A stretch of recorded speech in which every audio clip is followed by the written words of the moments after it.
Hey guys, Besa Gordon here. Happy Thursday. Now look, I have not done a event that you should know about in a minute, so I wanted to come on here and do that today before I actually drop my interview with Miss Margaret Avery. If you guys don't know who Miss Margaret Avery is, child, that is who played Shug Avery in the original version of The Color Purple today, okay? So we're going to get into some things you guys can get into this week, plus that interview all today right here on Rewind with Besa.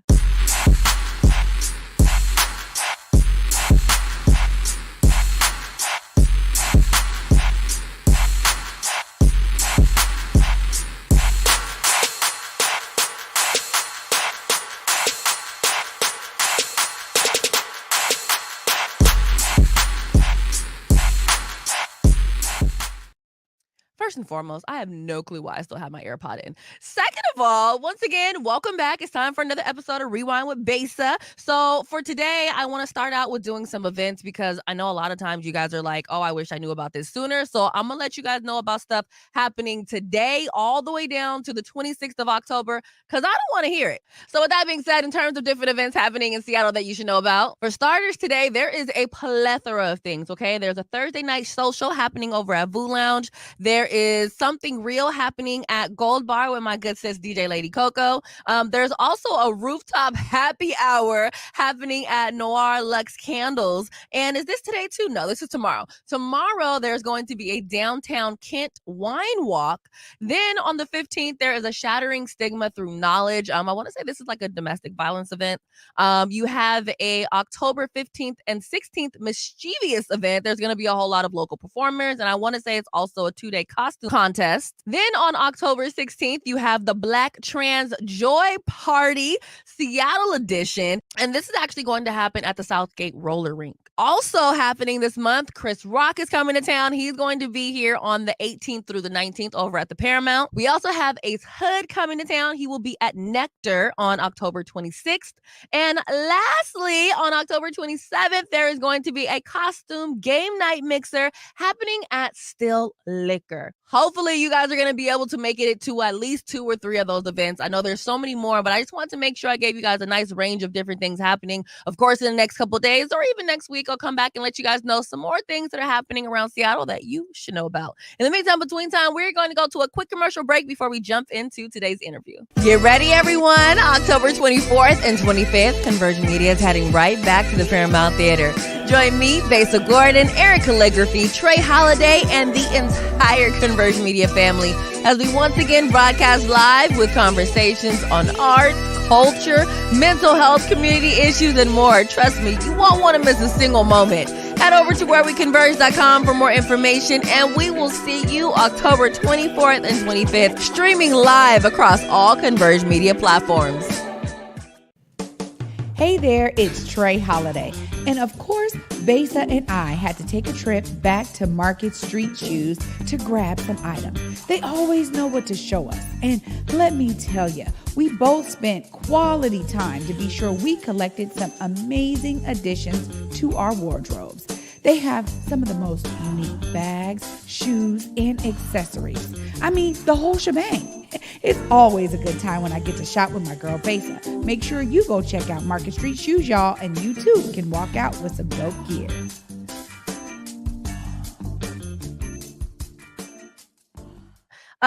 So look, you guys, this is going to be a very, very special episode of Rewind with Besa. I think everyone that I know, at least, if I do know you and you've never seen The Color Purple, we have to talk about that. I recently saw someone earlier, or not even earlier, it was a couple weeks ago, and I mentioned The Color Purple and how I was doing an interview with the lovely Miss Margaret Avery, and they were like, oh, what's that about? And I was like, how old are you? You know what I mean? Right. Like, how have you not seen The Color Purple? What is going on here? Miss Margaret Avery is obviously known best for her role as Shug Avery in The Color Purple, but she's also now the movie. Remember, it's the movie. Original movie to be exact. But right now you can also see her on Block Party, which happens to be on BT Plus, which looks really interesting, by the way. Now, I, for starters, want to welcome you to the Rewind. And once again, I know I said this off camera, but thank you so much for taking this time to talk with me. It's my pleasure. It's always fun to talk to you young people. Well, shoot, hopefully, not even hopefully, we're definitely gonna learn some things from you because I think with someone like yourself that's been in the game for so long, you have so much wisdom. It's like getting a job. You can read the manual, but a lot of the things that you really learn within these jobs, it's kind of like trial and error. You do something, or someone's not able to really teach you everything. And a lot of your experience really does come from someone else's experience being like, hey, I tried this, that didn't work. Or for you, it's like, hey, I talked with my agent about this, that didn't work. So I definitely want to talk about that. But for starters, for people that don't know, I would love to know how you actually got into acting. Well, what people have to think back in the 60s, we didn't have blacks in commercials or on television. So when I came to Los Angeles to after teaching, I decided that this was really my passion. And even though I didn't have any prospects, I continued to study acting while teaching and hope. And this is all in believing in yourself that someday your dream can come and you've got to be prepared. So that's what I would say to young people. Figure out how you can prepare for what you want to do. And with me, it was studying acting. It was taking classes. It was taking dance classes and voice classes. When I couldn't get an agent because they were telling me, well, we don't have your type. However, with that belief, and me getting an answering machine at that time in the 60s, you had a answering service, live answering service that they picked up on your phone ring. After so many rings, you designate how many rings. And I was home one day and my phone just rang and rang and rang. And I called in and said, do you have any messages for Margaret Avery? And they said, no, we don't. So I said, one of these days I will have an agent and an agent will be trying to tell me about a job. So I need to get myself an answering service. And at that time, an answering service was as big as your laptop, honey. And it cost me $400 and something dollars. As a teacher, I was only making netting $400. But at that time, gas was 35 cents a gallon. Okay. Even out. My message is because I believed and I wanted it to happen, I prepared for that call. So I didn't know how it was going to happen, but the spirit tells you, common sense, learn what it is that you want to do. So if it's something that somebody else is doing that you want to do, try to hook up with them and ask them, how did you do this? How did you do that? And what should I be doing? And that's a start. And it's almost like the universe will bring it to you if you're reaching out for it and prepared because when that opportunity comes, you better be ready because you can't blow that opportunity. You may not ever get it again. Oh my goodness. One of my bosses has been telling me about that so much lately. He's like, you're in such a position to where you have so many things, but you might not always be in this position. Like you have to be ready to go now. Have you like actually seen any people in your career, like in the span that you've been out here to where it's like, without saying any names, obviously, that they could have been in like 5 or 6 levels higher, but because they were not prepared for the amount of work that it would have taken for maybe a role, they didn't get it? Well, I don't know the answer to that one, but I do know that there have been actors of color before me who were prepared, but were not given the opportunity because of color. Why was Cleopatra starring Elizabeth Taylor? Cleopatra was Black. Yeah. But they, with us not being in any decision-making positions at that time, and even now we need to be more in, to green light a film, to green light what kind of casting. Dorothy Dandridge, our beautiful woman, who inspired me to become an actor. She could have been a bigger star. She should have her picture on a strip. But what happened to her? And the days that my dear, dear Cicely Tyson, those years, there were years that she didn't work. I was wondering what happened to her. It wasn't because there wasn't work that she could have done. It was the opportunity to do that work. So after Color Purple, and I'll just throw this in, after Color Purple, I couldn't even get a manager. I went around trying to get a manager and the manager was saying, well, what can I do with you? I thought, help me get work. What are we going to put you in? Remember, we didn't have our Spike Lees and all the wonderful women of color directing now, and there was nothing there. 8 years prior, there was the wonderful film Sounder that Paul Winfield and Cicely Tyson starred in. If any of you saw that, I mean, it's a classic. If you haven't seen it, see it. And it was all about family strength and love for one another. And it was a very positive film and very positive for our men of color. So when Color Purple came out, you would think that there would have been something for us, but the only person that gained from the Color Purple at female was Whoopi, because she had a 3-picture deal. She went from the Color Purple to it wasn't the one that she got. I think it was Lightning something, but it was 3 pictures, and she was very talented as a comedian. So she hooked up with the other white, very established comedians and did they went around and raised money for some fund. It was Robin Williams and another comedian. So she was able to get her career really going.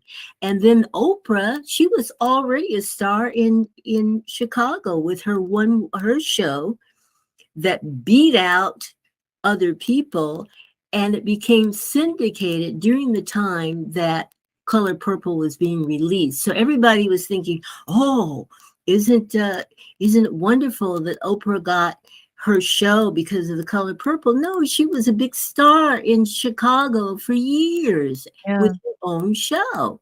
So I'm saying now what's so wonderful is that there is opportunity. There's opportunity out there. When you see our wonderful women of color directing and different, that just to be able to turn the channel off of a Black film that you don't like and turn to something else on Netflix and Hulu and all these others. Young people have a wonderful time now. The only thing, as I said before, we still don't have people in those green light positions of control in the studios to be able to green light this picture, because we have a lot of wonderful stories that never get green lighted. That makes a lot of sense. And, I forget what show it was recently, but someone was upset that it wasn't done by someone Black. Oh, I think it was Woman King. People were saying that they were upset about that one because it wasn't. Well, let me tell you this, Color Purple would never have been done if it wasn't for Steven Spielberg. He was the only director of all the studios that agreed to do that, because he was the only one that Quincy Jones, who pushed the film and was going around trying to sell the film, the idea, he couldn't get anybody but Steven Spielberg.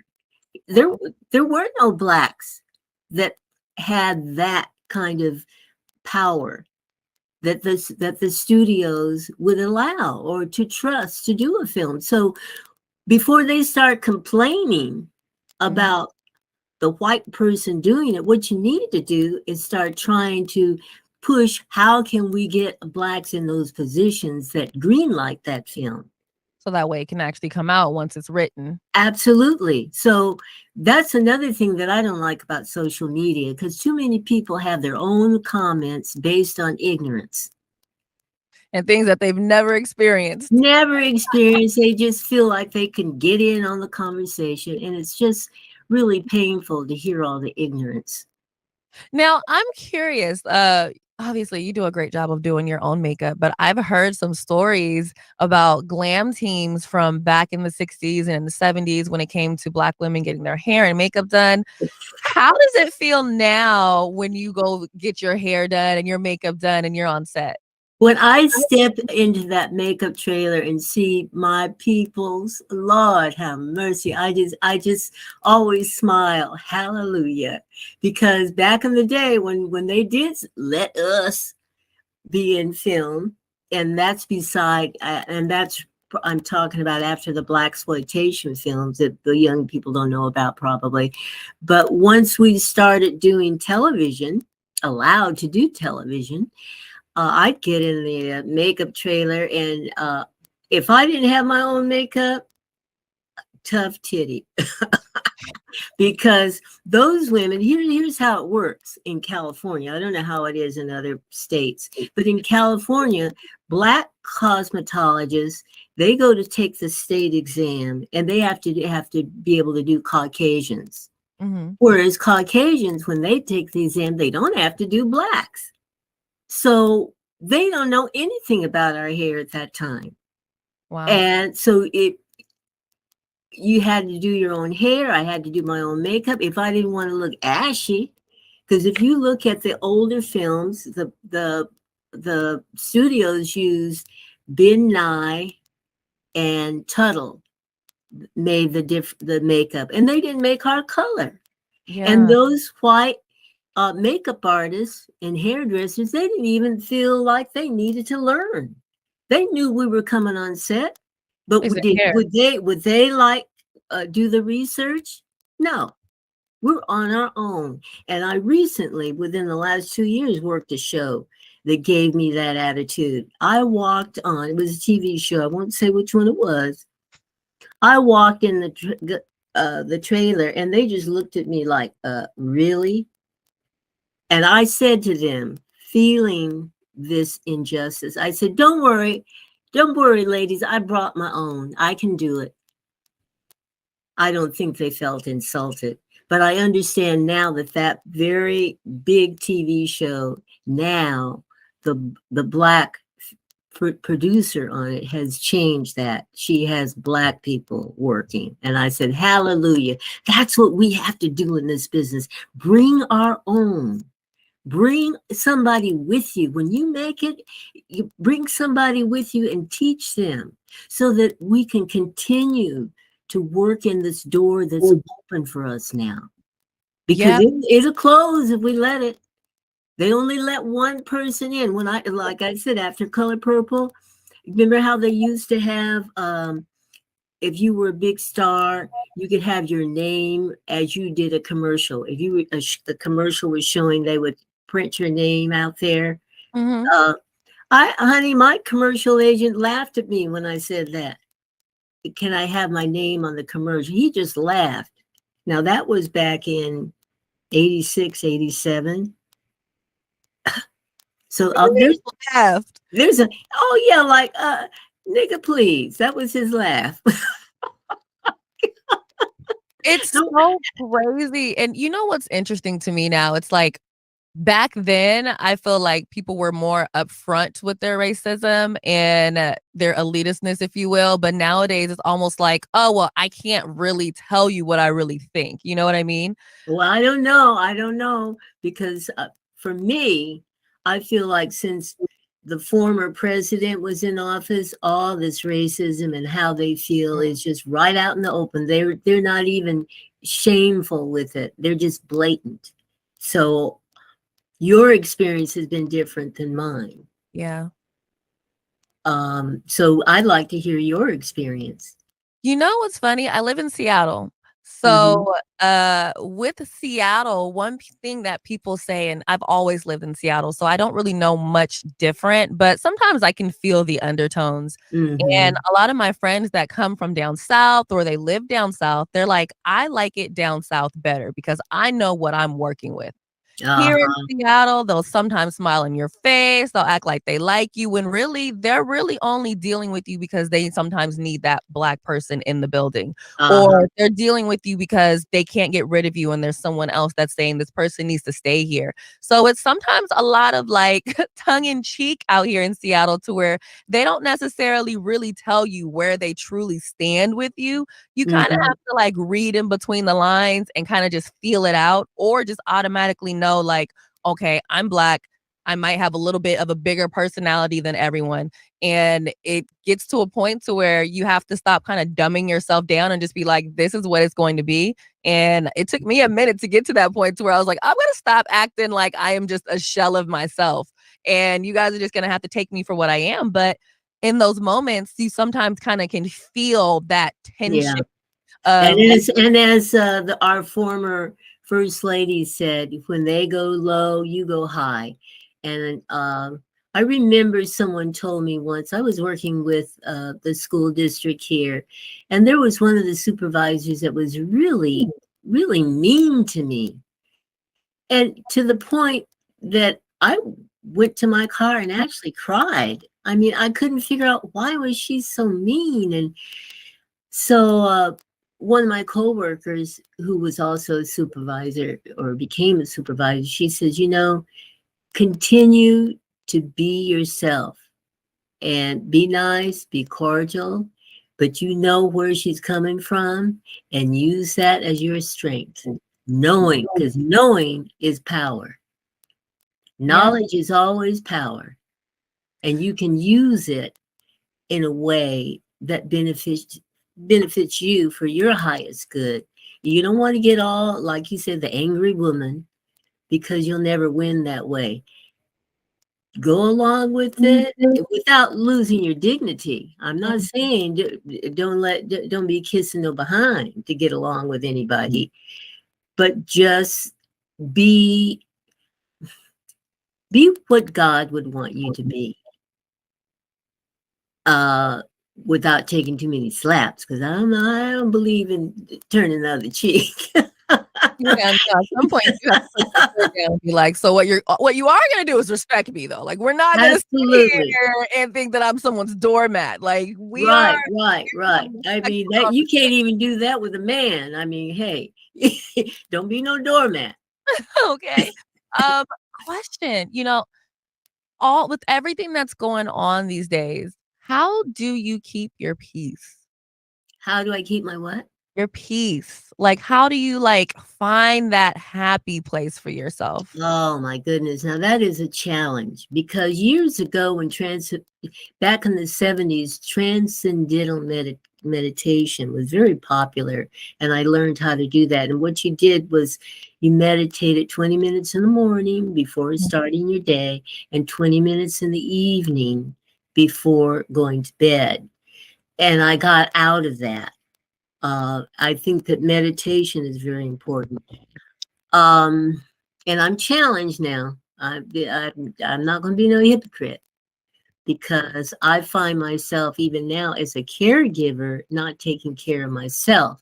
And Mhm. women, we are naturally caregivers. Yeah. So to even schedule soaking in the tub for 20 minutes, have taking your time to do that, I know it's challenging. You almost have to like schedule it and just make yourself. It's almost like losing weight, just making yourself. You can do this. Just put the clothes on, get the shoes on, and walk out the door and don't think about it. But right now, it's like I'm dealing with a lot of changes in my life. And one thing I have to do is get my exercise in, because my metabolism isn't the same as it used to be. I'm not used to not being able to eat whatever I want, whenever I want. Yeah. Uh, you just can't as you get older. And my discipline is down the tubes. I really have to focus on saying, okay, Margaret, because the hardest part of exercise, and I'm sure all of you who hear this, is doing it. Yeah. Just just doing it. And I feel so much better when I have. And it's not like it has to be a long time. If you could just do 20 minutes, Yeah. being consistent with it, that's the challenge. being consistent, because you can't make up. You can't make up for lost time. You That just part. have to get back to doing it. So that's what I'm working on, putting in doing the steps. In the Hollywood Hills here, we have fire escape steps. Mm-hmm. And there's like 200 of them. And I'm telling you, my heart is racing when I'm doing it. And then come back and do some leg exercises and stuff, get some good old Aretha Franklin music on, or whatever it takes to get my mind off it not being comfortable. I think that's why it's so important to have like a workout playlist. Like I have a playlist where sometimes it slows down a little bit, then it picks up, or I'll have like switch up the song to like something Beyonce that's like really impactful. I'm like, okay, I Yeah, have 5 minutes left. yeah. I can do this. But the real thing, I think, for good health, it's physical, mental, and spiritual.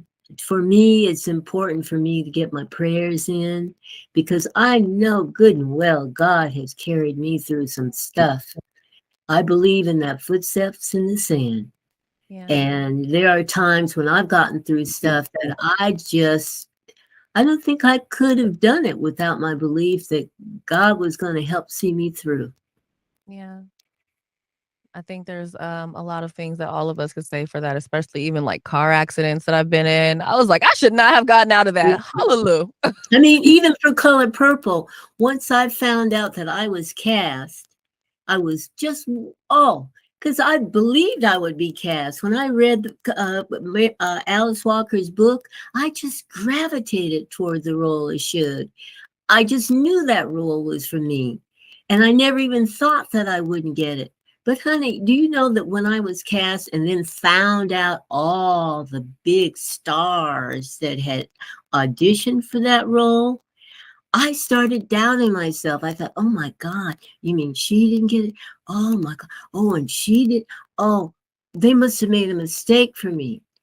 They shouldn't have cast me. I started talking myself out of the blessing Yeah. that I had earned. And when I realized that, I got on my knees and prayed to God, please give me the courage to believe in me, that I can do this. And that's what I mean by faith. Mm-hmm. Because sometimes we are our worst enemy. We have to believe in ourselves. It's like I had to gain 30 pounds in 30 days for that role. Wow. 30, because the director, Steven Spielberg, wanted me to be between the size of Oprah and Whoopi. And Whoopi was very thin at that time. Mm. And Steven set me up with this little 5'2" blue-eyed blonde workout woman. Oh, I used to call her names. She would make me do reps that I didn't think I could do. And that's why I say, if you really want to go beyond yourself with workouts, and you do need a personal trainer, because they will give you confidence. Because she would say, come on, do one more for your mother. And I remember saying, screw my mother. And I didn't use the word screw either. But I did that one more rep that was killing my arms. But when I saw that, the first scene that we shot was the juke joint scene. And if any of you ever see the film, I'm in a dress that my arms are exposed, that red dress, and Steven allowed us to see dailies. A lot of directors don't. But I was able to see what we shot, and I said, just thank you, Jesus. My arms look so good. And I had the little pooch in my stomach that the female singers had at that time in the 1920s. Mm-hmm. And I said, just thank you, Jesus. Thank you, Jesus. Because I didn't really gain the weight. The scales didn't tip until it was like a week and a half. Oh, wow. Before the film started shooting. So all the stuff that I ate to gain weight then, which was good food, I try to stay away from now. And it was avocados and whole wheat bread and good stuff. But how I treated myself, I have to tell everybody I did get enjoy that time, because I would set my clock at 2 o'clock in the morning, and I would eat myself a whole pint of Haagen-Dazs of vanilla ice cream. Lord have mercy. Wish I could do it now. Because you're like, well, I'm just gonna burn it off later on anyways. I'll never have the privilege of having to gain weight. So let me do it. So, question. A lot of people talk about method acting.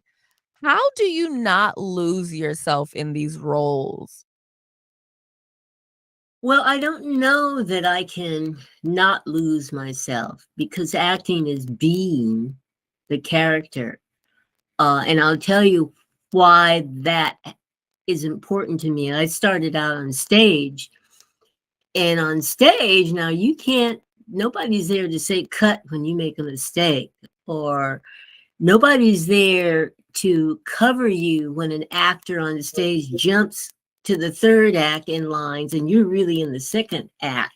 You gotta bring that actor back in character to where we actually are. Mm. I remember doing a play in Shreveport, Louisiana. Remember The Wedding? That's what it was. And the little actress who was fabulous, what was her name? She was like a little young Meryl Streep. I've been watching for her, and I know she's going to be a wonderful actress, is a wonderful actress. But she was whispering to me. She said, the character's name was Honey, and he was my younger brother. She whispered to me, "Honey's not here," between her lines. And I looked around. The actor, Honey, was supposed to be on stage about to speak. And when she told me that, oh my God, I don't know how I did it, but I just went into this monologue, talking to her, making up a conversation to her, bawling her out about something she did. Then I went upstairs, told her to come on upstairs, da da da da. And then the actor in me, Margaret Avery, said, God, if I have her upstairs, the blocking's going to be horrible when he comes back on stage. So I'm still making up this dialogue, and we go back down the stairs, and finally the actor shows up. Somebody, I understand later, went backstage somewhere in another room. He was going over his lines or something. I don't know. Lost track of time. Yeah. And so he got on stage, and my line was, "Honey, I'm so glad to see you." When I saw him, I said, "Honey, I'm so glad to see you." In that moment, you really were like, no, seriously, where were you? I wanted to say, MF, where have you been? God damn it. Oh, sorry.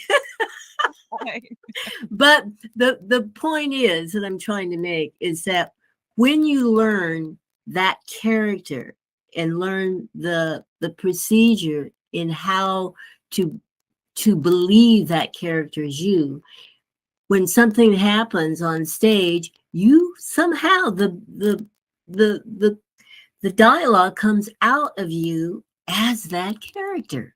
Yeah. And that comes from studying. Yeah. And if you notice, all the wonderful people out there today in film are from stage. Viola Davis, Angela Bassett, Lawrence Green, everybody, anybody you can see that's notable now, it's their stage background. It's not accident that they go from project to project and be brilliant in them. I understand Viola Davis now is wonderful in this new film that's come out. Yeah. But that's because she knows how to go into character and sustain that character. And she's not personality acting. Gotcha. There's a lot of actors who can just be themselves, and it works. Mm-hmm. but they're not doing, you don't see a different character with them, with each part that they play. I see. And so that is that like the actual name of that, like personality acting when you're like Well, more that's what I call it. I mean, I don't know. There and luck, a lot of luck. I love it. Question. How have you like stayed up on your acting skills over the years? Like, is this something that like you feel like you have to practice, or do you just have to keep going from film to film? And actually, you know what? Backwards. Do you ever feel like it's hard to come back out of that role? Oh, you mean like when I did The Color Purple or something Yeah, like that? I like think that more with stage, it's hard to come out of a role. I don't like to do a real down, depressing role if it's going to be during holidays, because it's hard for me. I want to spend my holidays, Thanksgiving and Christmas, with family, and I don't want to be down with that role. And I noticed that it's even harder, because your question is how do you get rid of it? It's sometimes I noticed once I was doing a particular character in a play, and then when I had auditions for other characters for television, some of that character would come out.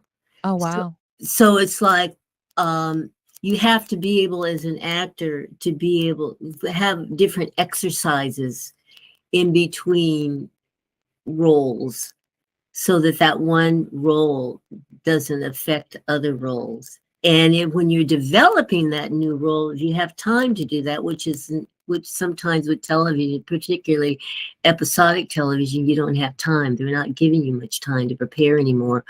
But by being able to do other interpretations of a scene, Mhm. stay on top of that, because I'm finding that a lot of times I'll prepare for television now, uh, and episodic, and sometimes even these little independent films. I have very little to work on to prepare for the character. They only give you a scene. You don't, Mm. everybody's scared now. They don't send you the script anymore unless you're on the A list. Oh Uh, wow.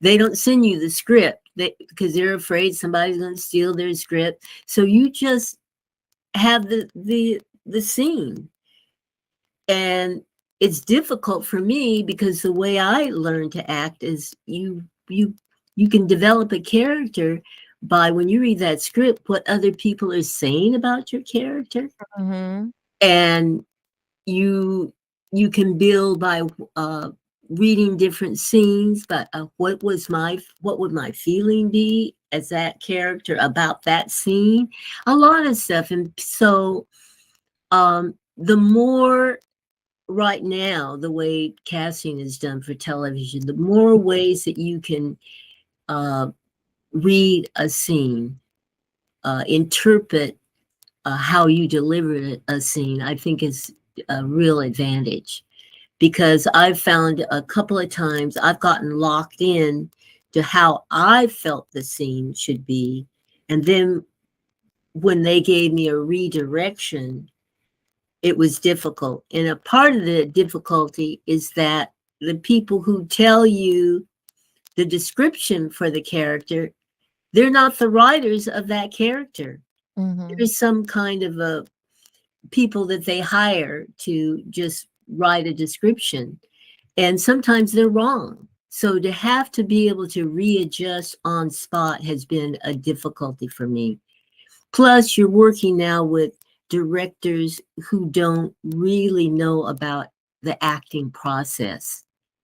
They've gotten this opportunity to direct, but they don't know how to direct actors such as myself. Mm. So if you happen to be able to guess what they want, uh, you're in like Flynn, because they don't know how to tell you what they want. That's unfortunate. It is. So I've gotten to the point where I don't read for scenes anymore. You either look at my reels and trust that I can do it, but it's a waste of my time now.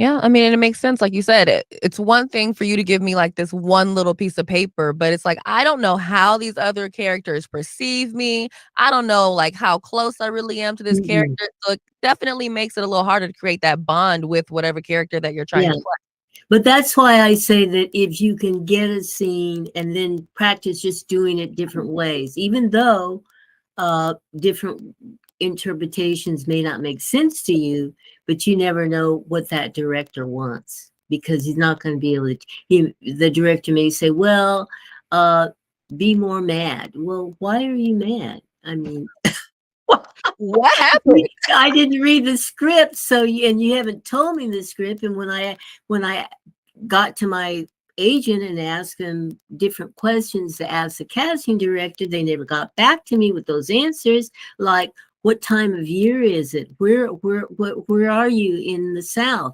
I don't know. Should I have a Southern accent? If it's rural, if it's city, how old should I be? I mean, all these things. And then they want you to pull it together on the spot.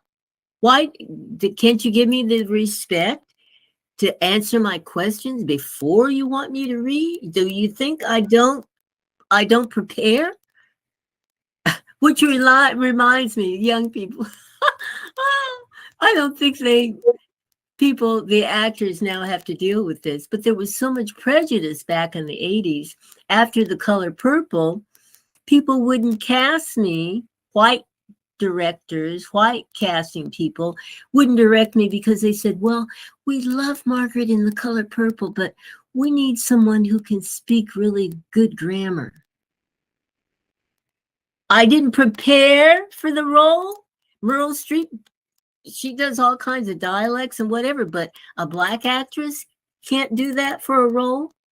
So the assumption was that you spoke like that Right, 24/7 in your normal right.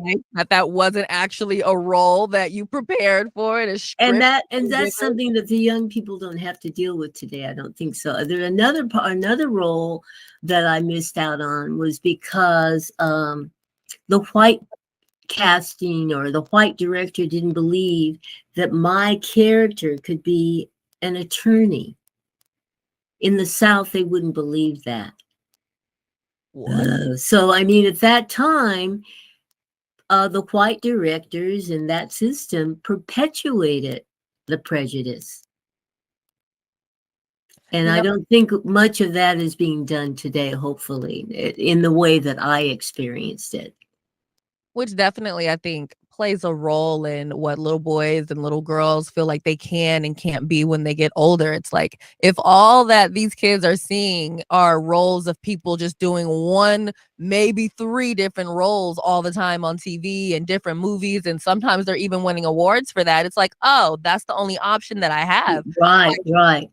I I sometimes mean, just me as a little girl, the first time that I saw Harry Belafonte and Dorothy Dandridge in a film, I then for the first time in my life, in a movie, seen a woman who was slim. Because I was skinny as a rail at that time. Because at that time, before seeing Dorothy Dandridge, I believed that I could never be an actor because I wasn't way overweight. mm,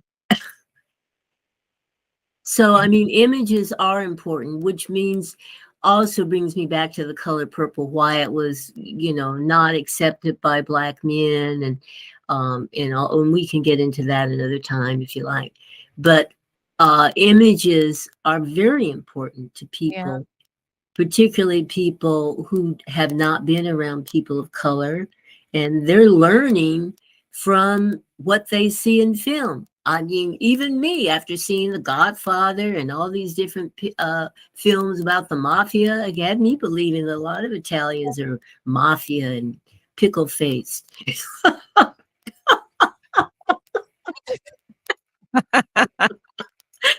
And all they eat is spaghetti. I mean, anytime you see the Italians in film eating, it's always spaghetti. And then And if I you don't know have that's anybody not to hear true. you, how do you know? I mean, I know that can't be true, but that's what's projected. Yeah. That makes sense. Speaking of roles though, have you been able to play your dream role yet? What is my dream role? I would love, I just want to play a real down, nasty bitch. Oh, I want to play somebody with a lot of chutzpah. I always get cast as a nice person, and I love comedy. If I could just do more comedy, which Block Party gave me the opportunity to do. And recently I worked with the lovely Robin uh, Givens. She cast me in a small role with comedy. And because I've been stuck with drama for what, 3 decades after Color Purple. I could never do comedy. And I started out doing comedy. I held my own with the late, wonderful Richard Pryor. wow. That whole thing was comedy and improvisational theater, as you can say, because he would never stick to the script. You just had to go along with it.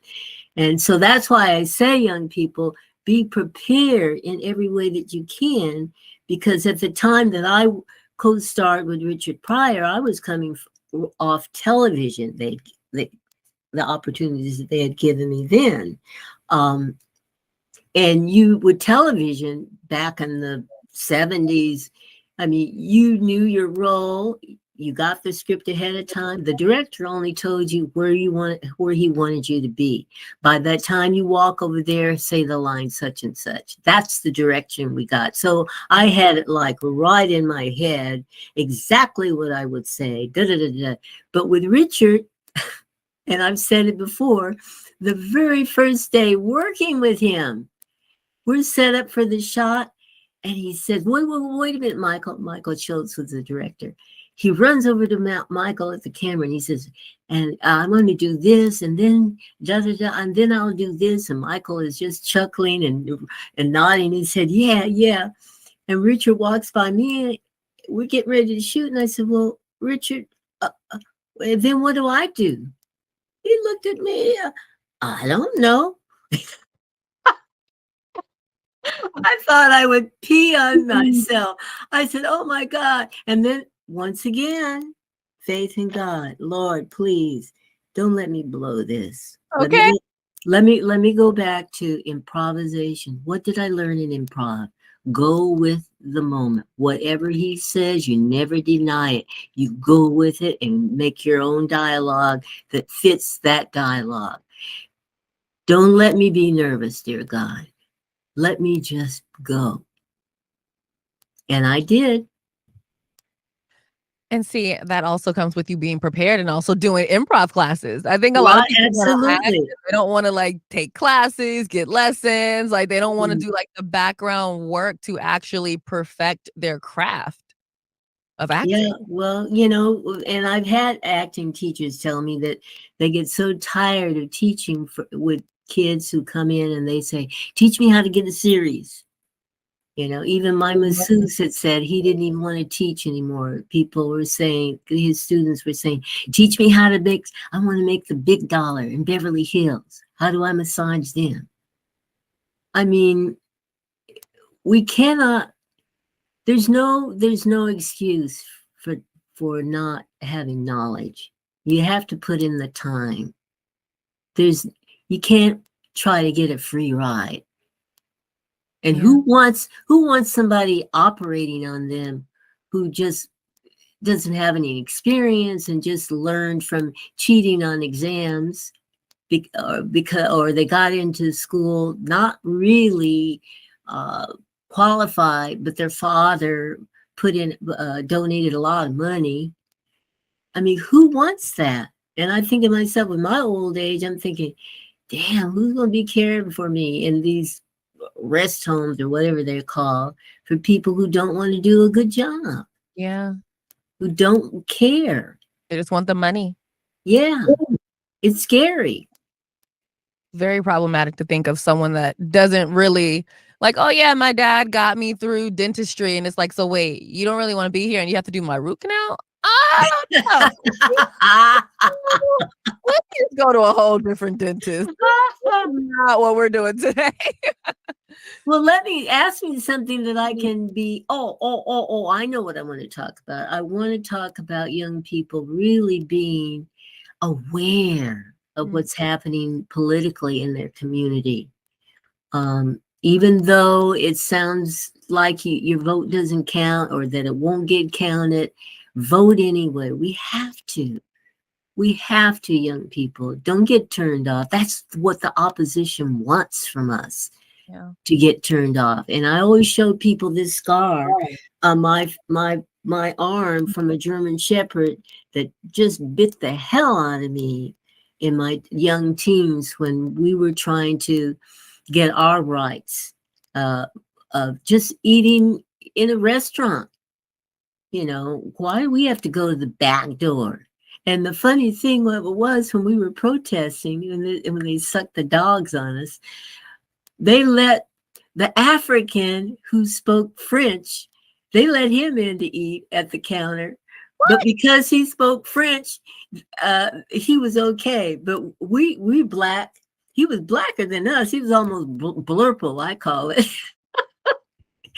So that shows you how stupid prejudice is. But young people, I want you to just care about what your vote is, because back in the day we couldn't vote. They fixed it so we couldn't. I mean, can you imagine being asked to guess how many marbles were in a jar, and then that if you guessed right, you could vote. It was like a whole just slew of tests that you had to pass, and half of them were super random in order to be able to vote. And so we do have the politics working in so many states where they are putting people in strategic positions for our vote not to count. I mean, they want to decide who won. So even though that's being tried to be put in place, vote anyway. Vote. And this business is about these long lines. You know, my daughter, she's in Atlanta, and in the Black community, they have these tremendous long lines. She would go in the white community and vote, and it would only take her 20 minutes. Wow. But now they've cut that out. They're saying you have to vote in your own area. And what is this ridiculous thing, being fined or jailed if you get out of line to get water? Yeah, or you're handing people food or something weird. I mean, it's just gotten to be blatantly just ridiculous, and they don't care. So we have to care. And the only reason they're doing this is because they know they can't win legally. They know that there's too many of us that are sick of all of this second-rate citizenship stuff, that they want us to pay taxes. They want us to go out and risk our lives in wars.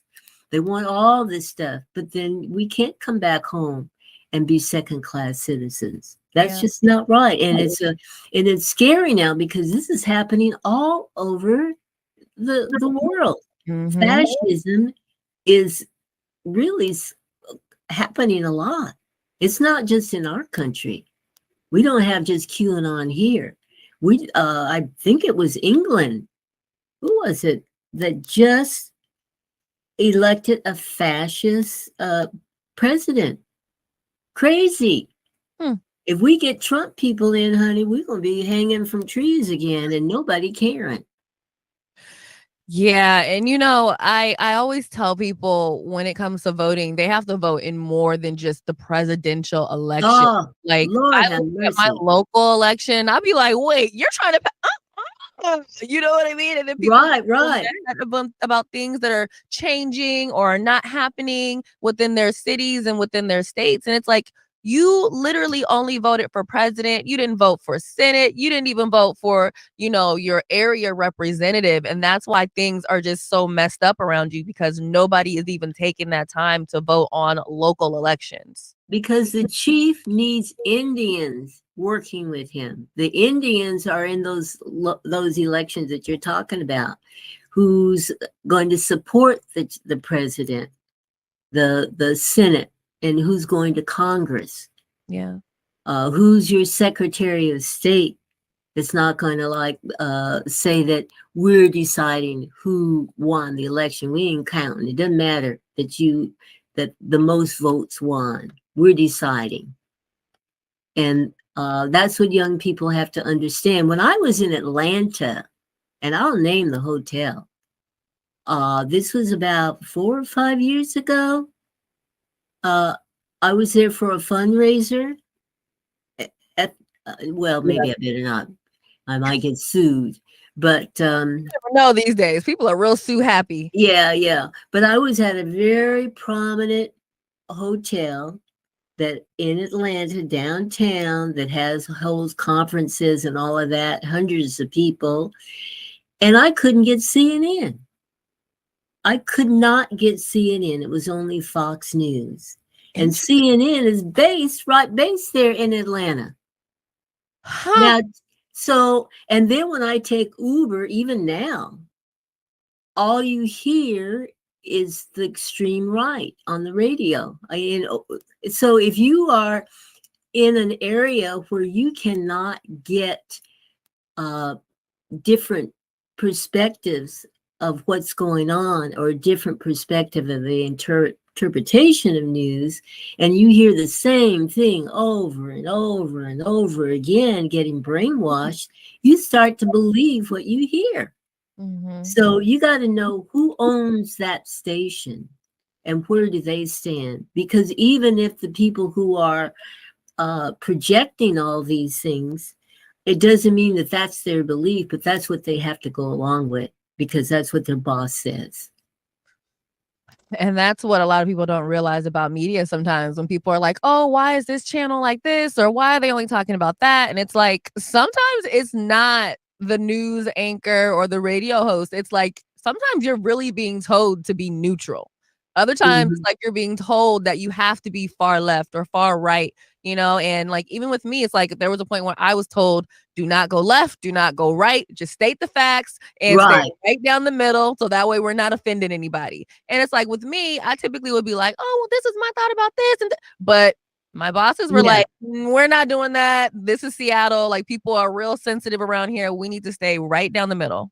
Well, I must say that on my Instagram, which I have to say I've been very naughty. I don't really keep up with it anymore, but I try to remain neutral. I'm encouraging people, do your voting, or I try to make people aware of, all right, we got a woman of color on our Supreme Justice, those kind of things. But you could probably figure that I'm a Democrat. Yeah. Let me ask you this, before I get ready to let you go here. What does did I ask you what self-love looks and feels like to you? Self-love.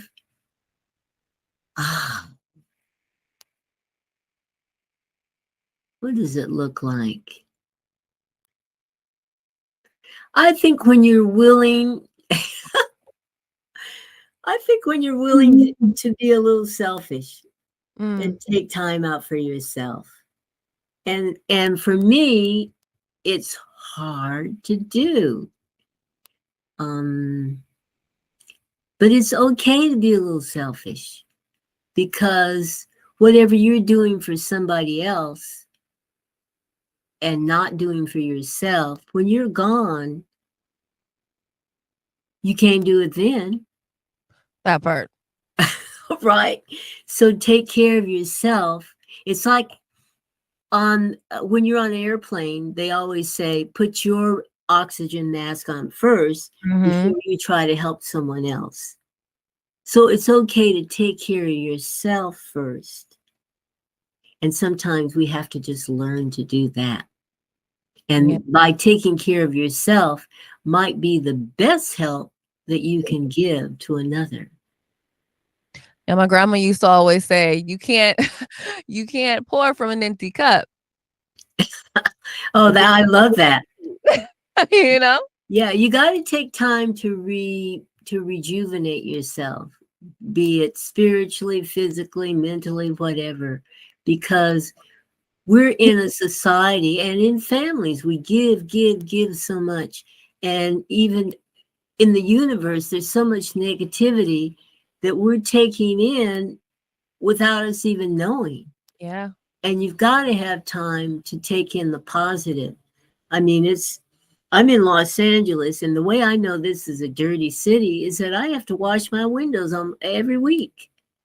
And I'm taking in whatever that dust is, whether Yeah. I know it or not.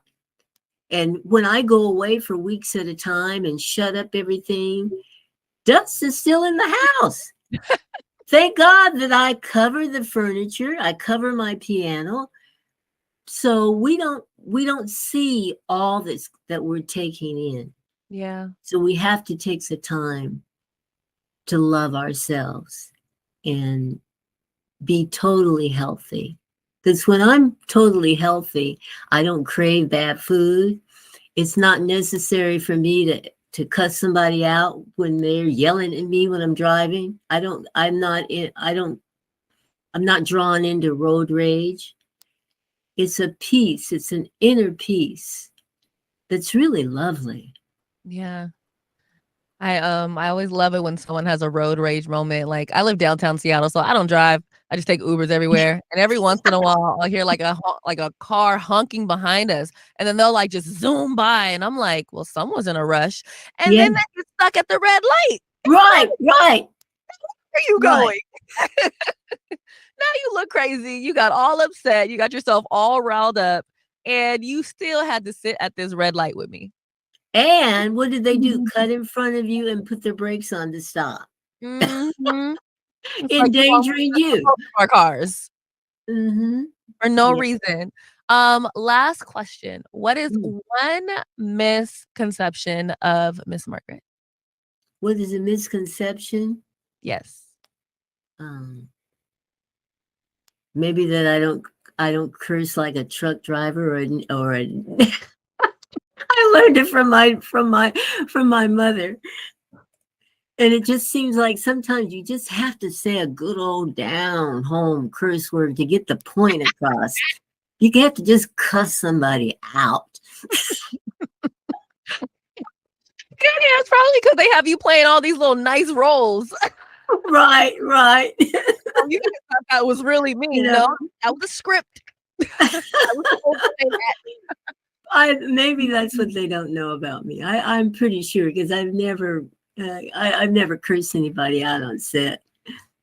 I love that. Now, right now you are on a Block Party on BET Plus. Yeah, well, I don't know if it's still running because I don't know how long they air, but I will say this: the coming out thing is Robin Gibbons' thing.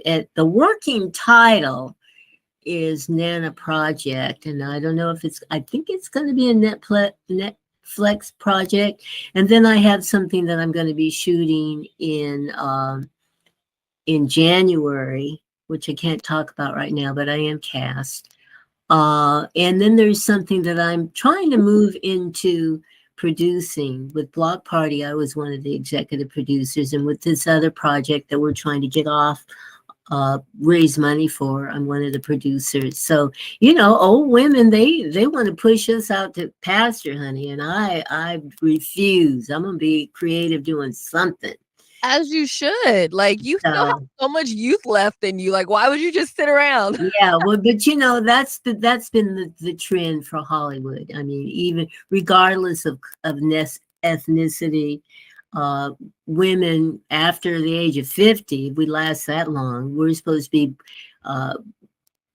pushing out to the grazing fields, I guess. But things are changing. But like I said, young people, you have to fight and be ready for whatever the change is or something that it is that you're pursuing. Yeah. So I'm reading books on producing and talking to people and hopefully to be more and more involved on that end of the perspective. And hopefully when I am cast for something that it'll be more with comedy because I love comedy. Or that bitch role that you were looking for. Yeah, that would be good. That was gonna come down the line. I could cuss somebody out in a comedic way. That would be great too. Because when I worked with Monique with Martin Lawrence's film. What was it? Welcome Home, Roscoe Jenkins. Monique was so funny. She It was is so really good. funny, and she can get down. So between takes, it's like I asked the director, Spike Lee's brother, Martin Lee. I said it was his name. I said, "Can I want to play the dozens with Monique. Let me get down." He says, "No, you're the mother. You have to Yeah. be good." And I said, "Oh, f that," you know. You were definitely very sweet in that movie. I know You it, were, like, doggone the it. only one that didn't have any, like, spice added into their I personality. know it. Ooh, I could have had some fun had I been able to play the dozen. They should have done, like, an alternative ending for that. Monique, ooh, I would have fooled her behind. Well, shoot, maybe you guys could do something in the future, you know? Never know. Yeah. Well, until next time, make sure everyone know where they can find you at on Instagram. Even though you don't post, I know you'll be back posting very Okay. soon. Oh, okay, Margaret Shug Avery. Yes. And Margaret Shug Avery is Instagram, and Margaret Avery is Facebook. And I'm going to get better. I'll get better. I just needed a break. It's just, and, I've tried to post a lot of times, but Instagram keeps changing how they want you to post, and then no, they don't tell you what the change is. You go to do what you normally do, and now it doesn't work. And I don't have any young people around me to tell me how it works. So I say, "Oh, F it," and I wind up not posting. I mean, if it makes you feel better, I went on there the other day. I was like, hey, when did they move this button? What is this? Yeah, they want you to just do reels now, I think, on Yeah, they turned Instagram. all the videos into reels, and those are supposedly doing better if your videos are like 90 seconds or less. Hmm. All these little rules. I've got to like get with some young person that knows how to do everything and write notes so that I don't forget. So I'm good at remembering scripts, but these directions for all this tech stuff, if you're not doing it every day, you just don't. I forget. You'll forget. Well, shoot, you guys have my email. You can always hit me up if you need some help with something. Okay. I do digital management for iHeart and a whole nother company, which is called Converge Media. So I can Okay. help.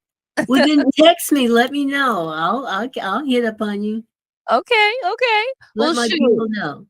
Until next time, you guys, make sure that you, of course, have an amazing day. And again, Miss Margaret, I want to thank you so much for just Oh, taking this time to give us so much of your wisdom, so much of your knowledge. And I honestly can't see what you end up producing next. okay. Thank you. I'm always willing to learn. You're never too old to learn. All right, you guys, that is it for today's episode of Rewind with Besa. I hope that you guys enjoyed it, and I hope that you even learned something about Miss Margaret Avery. I think it's so crazy that she ended up playing Shug Avery, and her last name is actually Avery, and she was such a joy to talk to. Hit me up on IG at Besa Gordon, or even drop a comment below on who you want for me to interview next. In the meantime, between time, if there are any other events happening in around Seattle or Tacoma, I really need to find some Tacoma events. Let me know. That way I can shout them out. But of course, until next time, I hope that you guys have an amazing rest of your day, and you already know what to do. Keep that energy high.